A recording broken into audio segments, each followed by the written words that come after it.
નમસ્કાર મિત્રો. તો આજના પ્રશ્નો તમને ખૂબ જ ઉપયોગી બને આવનારી એક્ઝામમાં તેવા મિત્રો પ્રશ્નો છે. તો મિત્રો ખાસ વિડીયો સંપૂર્ણ જોઈ લો, તમને ખૂબ જ ઉપયોગી બનશે. અને જો વિડીયો પસંદ આવે તો વિડીયોને લાઇક કરજો અને વધારે તમારા મિત્રોને શેર કરજો. તો ચાલો મિત્રો વિડીયો શરૂ કરીએ. પ્રશ્ન નંબર 1, મનોવિશ્લેષણની નામની ઉપચાર પદ્ધતિનો શોધક કોણ હતા અથવા તો કોણ? તો મિત્રો ફ્રોઇડ. ખાસ યાદ રાખજો, ફ્રોઇડ હતા.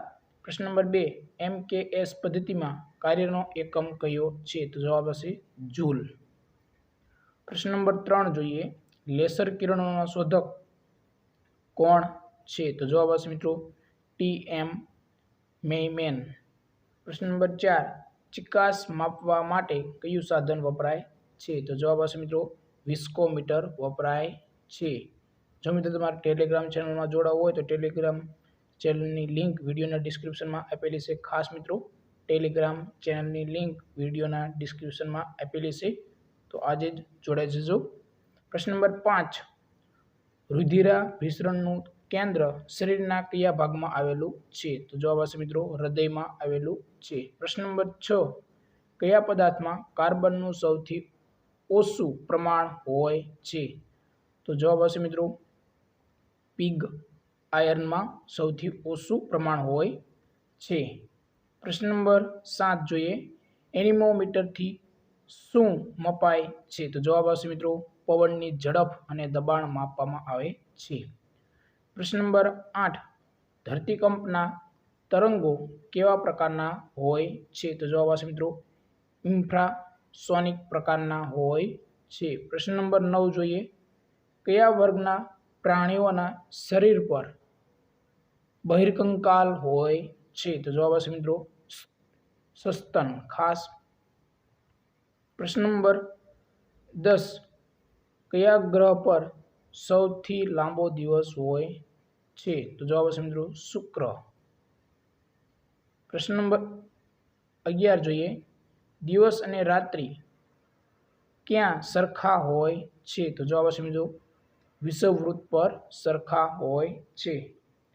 પ્રશ્ન નંબર 12 જોઈએ કે કયા વૈજ્ઞાનિક સિદ્ધાંતના આધારે પેરિસ્કોપ કાર્ય કરે છે? તો જવાબ હશે મિત્રો પ્રકાશનું પરાવર્તન. પ્રશ્ન નંબર 13, ધુમ્મસ કયા પ્રકારની પ્રક્રિયા દર્શાવે છે? તો જવાબ હશે મિત્રો વાયુમાં ઘન. ખાસ યાદ રાખજો મિત્રો, ધુમ્મસ વાયુમાંથી ઘન પ્રક્રિયા દર્શાવે છે. વેરી મોસ્ટ ટાઈમ ક્વેશ્ચન મિત્રો હતો. પ્રશ્ન નંબર 14, શેનો ઉપયોગ કરવાથી જો વિદ્યુત પ્રવાહ લીક થાય તો તે આપોઆપ બંધ થઈ જાય? તો જવાબ હશે મિત્રો MCB. પ્રશ્ન નંબર 15, ઉધરસ, છીંક, હેડકી, ઉલટી જેવા અનૈચ્છિક આવેગોનું નિયમન કોણ કરે છે? તો જવાબ હશે મિત્રો અનુમસ્તિષ્ક. ખાસ યાદ રાખજો અનુમસ્તિષ્ક. પ્રશ્ન નંબર 16, કાજુના એક ફળમાં સામાન્ય કેટલા બીજ હોય છે? તો જવાબ હશે મિત્રો 1. પ્રશ્ન નંબર 17, ધાતુઓ ઓગાળવા માટે કઈ ખનિજનો ઉપયોગ થાય છે? તો જવાબ આવશે મિત્રો ફ્લોરોસ્પારનો ઉપયોગ થાય છે. પ્રશ્ન નંબર 18 જોઈએ, ફ્યુઝ બાંધવા માટે કયા પ્રકારના વિદ્યુત ધાતુના તાર વપરાય છે? તો જવાબ આવશે મિત્રો ક્લાય અને સીસુ. પ્રશ્ન નંબર 19, સાબુનું દ્રાવણ કોની સાથે લાલ રંગ આપે છે? તો જવાબ આવશે મિત્રો હળદર. સાબુનું દ્રાવણ હળદર સાથે લાલ રંગ આપે છે. પ્રશ્ન નંબર 20 જોઈએ, કઈ વનસ્પતિમાં સંયુક્ત પર્ણ હોય છે? તો જવાબ આવશે મિત્રો લીમડો. પ્રશ્ન નંબર 21, જંતુનાશક દવા DDTનું વૈજ્ઞાનિક નામ? તો મિત્રો DDTનું વૈજ્ઞાનિક નામ ડાયફિનાઇલ ટ્રાઇક્લોરોઇથેન. ખાસ મિત્રો અહીં યાદ રાખજો કે અહીં ઇથેન છે. પ્રશ્ન નંબર 22, ગન પાવડર શાનાથી બને છે? તો જવાબ આવશે મિત્રો સલ્ફર, ચારકોલ અને પોટેશિયમ નાઇટ્રેટથી બને છે. પ્રશ્ન નંબર 23, ગતિશક્તિ વડે વીજળી શક્તિમાં રૂપાંતર કરતું યંત્ર એટલે? તો જવાબ આવશે મિત્રો ડાયનેમો. પ્રશ્ન નંબર 24 જોઈએ. ધાતુની ગતિશીલતાને કારણે પારાને પ્રવાહી ચાંદી તરીકે ઓળખનાર કોણ હતા? તો જવાબ આવશે મિત્રો એરિસ્ટોટલ. પ્રશ્ન નંબર 25. અવરોધનો એકમ શું છે? તો મિત્રો જવાબ આવશે ઓહમ. ખાસ અવરોધનો એકમ ઓહમ છે. પ્રશ્ન નંબર 26. ઓઝોન સ્તર કયા વિકિરણોનું શોષણ કરે છે? તો જવાબ આવશે મિત્રો ઓઝોન સ્તર પારજાંબલિક કિરણોનું શોષણ કરે છે. પ્રશ્ન નંબર 27. એસિડિક જમીનને તટસ્થ કરવા કયો પદાર્થ ઉમેરવામાં આવે છે? તો જવાબ આવશે મિત્રો લાઇમ ઉમેરવામાં આવે છે. પ્રશ્ન નંબર 28. કયા કિરણોને અજ્ઞાત કિરણો છે? તો જવાબ આવશે મિત્રો ક્ષ કિરણો. પ્રશ્ન નંબર 29. બહિર્ગોળ અરીસા વડે હંમેશા કેવા પ્રકારનું પ્રતિબિંબ મળે છે? તો મિત્રો વાસ્તવિક અને નાનું. પ્રશ્ન નંબર 30. સોલર કુકરની બનાવટમાં કયા પ્રકારના અરીસાનો ઉપયોગ થાય છે? તો જવાબ આવશે મિત્રો સોલર કુકરની બનાવટમાં અંતર્ગોળ અરીસાનો ઉપયોગ થાય છે ખાસ.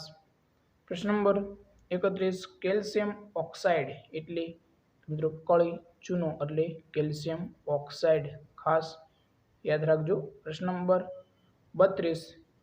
1.33 વક્રીભવનાંક કયા દ્રવ્યનો છે? તો જવાબ આવશે મિત્રો પાણીનો 1.33.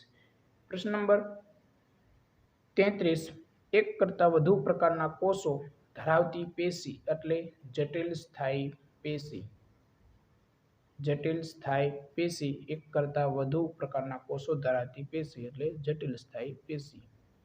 પ્રશ્ન નંબર 34 જોઈએ. હાથી પગારની સારવાર માટે કઈ દવા વપરાય છે? તો DEC વાપરવામાં આવે છે. પ્રશ્ન નંબર 35. પારદર્શક પટલની પાછળ આવેલ છિદ્રને શું કહે છે? તો જવાબ આવશે મિત્રો કીકી કહેવામાં આવે છે. પ્રશ્ન નંબર 36. હાડકાની વૃદ્ધિ માટે કયું વિટામિન જરૂરી છે? તો મિત્રો હાડકાની વૃદ્ધિ માટે વિટામિન ડી ની જરૂરિયાત હોય છે. પ્રશ્ન નંબર 37. રક્તપિત્ત રોગના જંતુની શોધ કોણે કરી?